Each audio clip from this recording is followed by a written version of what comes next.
விவசாயிகளுக்கு நல்லது செய்வோம், விவசாயிகளுக்கு நாங்க வந்து உறுதுணையா இருப்போம் அப்படின்னு சொல்றாங்க.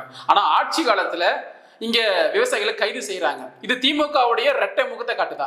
இல்ல, நீங்க எதிர்கட்சியா இருக்கும் போல வந்து அரசாங்க ஊழியருக்கு அள்ளி தருகிறோம், விவசாயிகளை பாதுகாக்கிறோம், சிறப்பு வேளாண் தர்றோம், அதே போல தென்னகரை நீர் செய்கிறோம், நாங்க உங்க கடன் தள்ளுபடி கொடுக்கிறோம், நகைக்கடன் தள்ளுபடி கொடுக்கிறோம், அப்படி எண்ணற்ற விஷயங்களை வந்து தேர்தல் வாக்குறுதியா கொடுக்கறாங்க.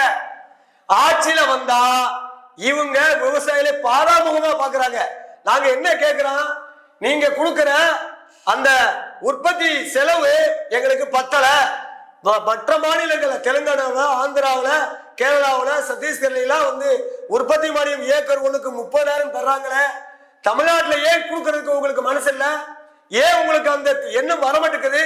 நீங்க வேளாண் பட்ஜெட் ஒண்ணு போட்டு அங்க தார்பாயும் களவற்ற கருவிகளையும் இதர கருவிகளையும் மானிய திட்டம்ங்கிற பேர்ல 100 ரூபாய்க்கு சந்தையில் கிடைக்கிற பொருளை 500 ரூபாய்க்கு வித்து இங்க கல்லா கட்டுறையில அதைத்தான் நாங்க எதிர்க்கிறோம், அதைத்தான் நாங்க தடுக்க நினைக்கிறோம்.